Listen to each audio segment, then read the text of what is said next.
Hello everyone and welcome to Explain the Charts.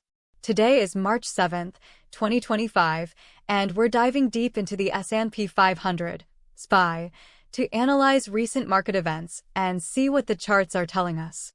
We'll be covering the latest news and also looking at the candlestick data and try to draw some conclusions.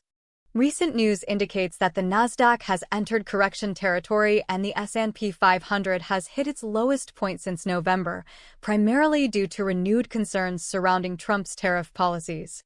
Adding to the market anxieties is disappointing sales forecasts from companies like Marvell Technology, leading to a tech stock sell-off.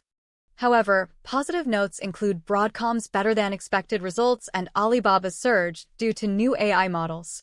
We'll dissect these events and correlate them with price action on the charts. Let's start with the one-day chart to get a broad perspective. We can observe the overall trend and identify key support and resistance levels. As we can see, the index has been bullish overall for the last year, but more recently, we've had pullbacks coinciding with tariff jitters and concerns over AI demand, aligning with what the news has been broadcasting.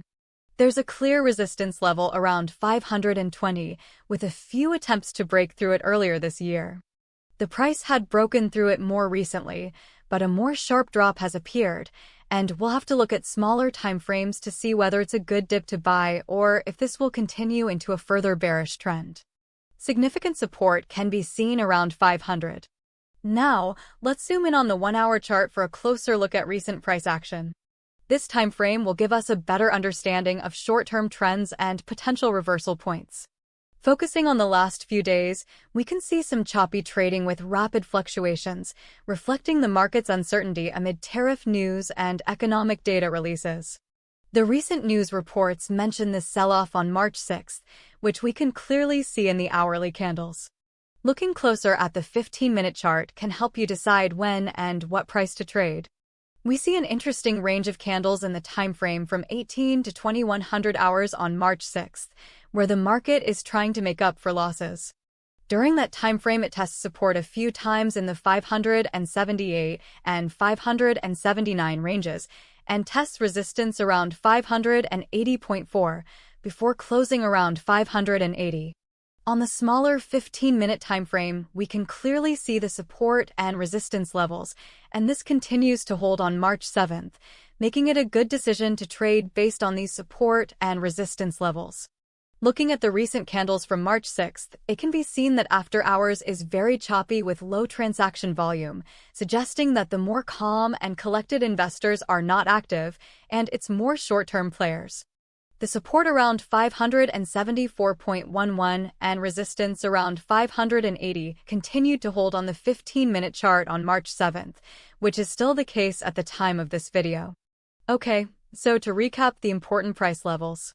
We see strong support around the 500 level, which has not been tested recently and appears unlikely to be tested soon, but can be looked at as a failsafe.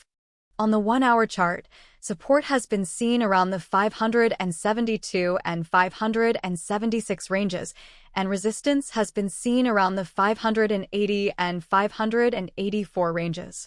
For unbiased predictions, there's a 50% chance that the price will hover between the 572 and 584 ranges based on market uncertainty. We'll need a strong jobs report or a clear resolution to tariff disputes to see a breakout above resistance. Key things to watch for include any news regarding tariff negotiations, the upcoming jobs report, and further earnings reports from major AI-related companies.